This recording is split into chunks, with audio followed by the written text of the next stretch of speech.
صلی اللہ تعالی علیہ وعلی آلہ واصحابہ وسلم تسلیما کثیرا کثیرا۔ گزشتہ سال آپ کو ایک وظیفہ بتایا تھا جو آپ کو اس مرتبہ آنے کے بعد یاد دہانی بھی کرایا تھا، اور 3 دن پہلے ایک اور وظیفہ بتایا تھا۔ یاد ہے وہ کیا تھا 3 دن پہلے والا وظیفہ؟ کتنی مرتبہ؟ کیا ملے گا؟ 1000 جو بھی ایمان والا مسلمان 100 مرتبہ سبحان اللہ سبحان اللہ سبحان اللہ پڑھے گا، اللہ تبارک و تعالیٰ 1000 نیکیاں اس کو عطا کر دے گا۔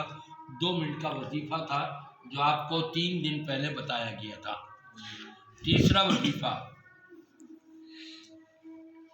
نبی پاک صلی اللہ علیہ وسلم تشریف فرما تھے، صحابہ کرام بیٹھے ہوئے تھے، آپ نے کہا میں 1/3 قرآن کی تلاوت کروں گا، 1/3 قرآن پڑھوں گا۔ 1/3 کتنا ہوا؟ یعنی 10 پارے، 10 10 اور 20، ہر 10 پارے 1/3 ہو گئے۔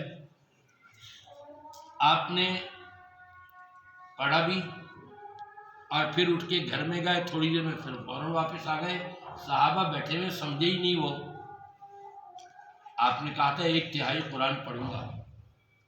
نبی پاک صلی اللہ علیہ وسلم جب واپس آئے، صحابہ کہتے ہیں ہم یہ سمجھے کہ شاید کوئی وحی آ رہی تھی، اس وجہ سے آپ گھر پر چلے گئے اور وہاں سے واپس آ گئے۔ آپ نے آ کر کے کہا تھا میں نے تم سے کہا تھا کہ میں 1/3 قرآن پڑھوں گا۔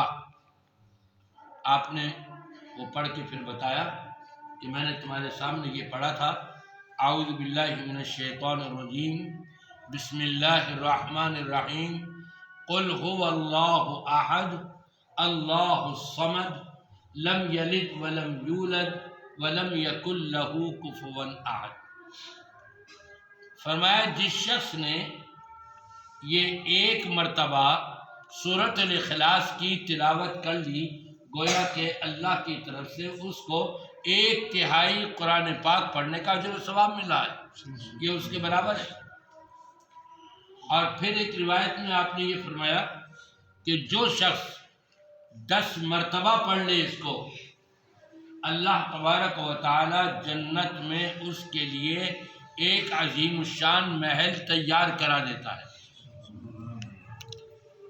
5 منٹ بھی نہیں لگیں گے 10 مرتبہ پڑھنے میں، اور جنت کے اندر محل تیار ہو جائے گا۔ نبی پاک صلی اللہ علیہ وسلم جب شب معراج میں گئے، حضرت موسیٰ علیہ السلام سے اور دیگر نبیوں سے ملاقات ہوئی، تو وہاں نبی نے یہ بتایا، ہمارے نبی پاک صلی اللہ علیہ وسلم کو، آپ اپنی امت کو یہ بتا دیں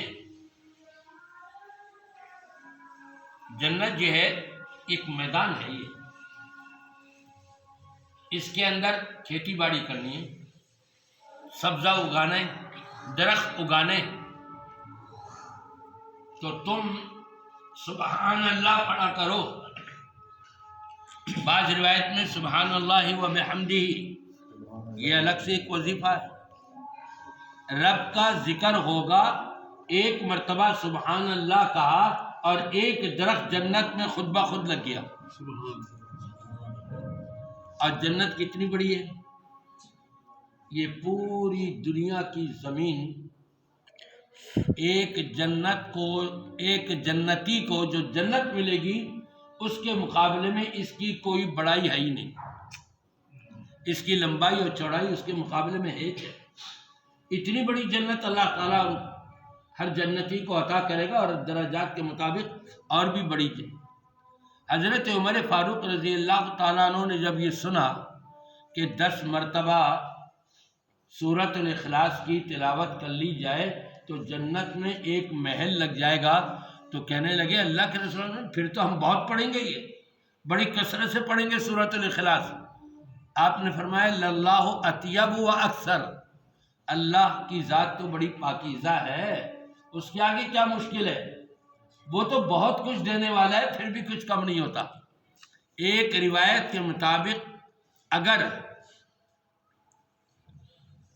روئے زمین پر پیدا ہونے والے سارے انسان، سارے جنات پل جھپکنے کی دیر بھی اللہ کی معصیت اور نافرمانی نہ کریں، اس کی اطاعت اور فرما برداری کرتے رہے، اللہ کا ذکر کرتے رہے۔ اور ایک روایت کے مطابق کہ یہ ساری کائنات والے جو بھی چاہتے ہیں اللہ سے مانگے اور اللہ ان کو دے دے، سب کچھ مانگی ہوئی چیز۔ تو فرمایا سمندر کے اندر سوئی ڈبو کر نکالے، کتنا پانی کم ہوگا سمندر کا؟ ایک قطرہ بھی نہیں، آدھا قطرہ آئے گا سوئی کے اندر۔ فرمایا اللہ کے خزانے میں اتنی بھی کمی واقع نہیں ہوگی، وہ تو بہت کچھ دینے والا ہے۔ تو ہمیں بھی چاہیے کہ پہلے نمبر پر سورۃ الاخلاص کے مطابق ہمارا عقیدہ ہو، نظریہ ہو، ہماری سوچ ہو۔ یہ نہیں ہم سورۃ الاخلاص بھی پڑھ رہے ہیں اور عیسائیوں کے، کرسچن کے 25 دسمبر ڈے آنے پر ہم ان کو مبارکباد بھی دے رہے ہیں۔ ان کا نظریہ تو یہ ہے کہ عیسیٰ علیہ السلام جو اللہ کے بیٹے ہیں، یہ 25 دسمبر کو پیدا ہوئے، اللہ کا بیٹا پیدا ہوا ہے، ہم ان کو مبارکباد دے رہے ہیں۔ یہاں سورۃ الاخلاص پڑھتے ہوئے کہہ رہے ہیں لم یلد ولم یولد۔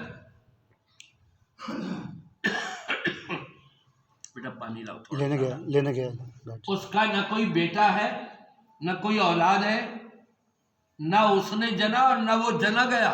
ان کو جلدی ہے۔ سورۃ الاخلاص میں تو ہم یہ دعویٰ کر رہے ہیں اور وہاں کرسچنوں کو مبارکبادی دے رہے ہیں ان کے اس نظریے پر، اس عقیدے پر کہ وہ کہتے ہیں کہ عیسیٰ علیہ السلام اللہ کے بیٹے ہیں، 25 دسمبر کو اللہ کے یہاں پیدا ہوئے ہیں۔ کتنا ٹکراؤ ہے۔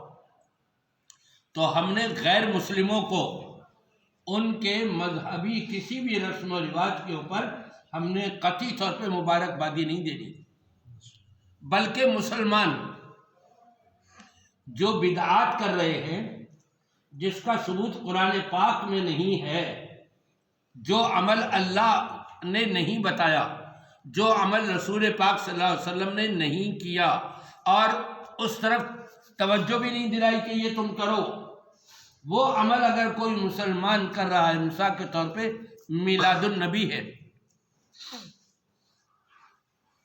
شب برات کے پراٹھے اور کھانے ہیں، شب معراج کی خاص خاص عبادتیں ہیں جو نبی پاک صلی اللہ علیہ وسلم نے نہیں بتائی قطعاً۔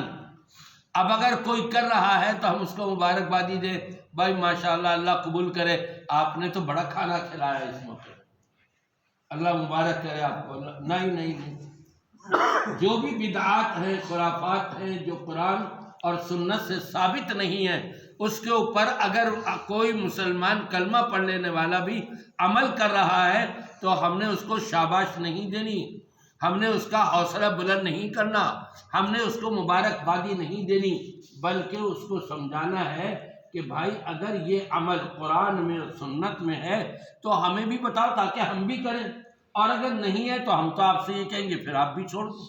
کوشش یہ ہونی چاہیے۔ میری دعا ہے کہ اللہ تبارک و تعالی ہم سب کو صحیح معنوں میں قرآن اور سنت کے مطابق عمل کرنے کی توفیق عطا فرمائے۔ والسلام علیکم ورحمۃ اللہ وبرکاتہ۔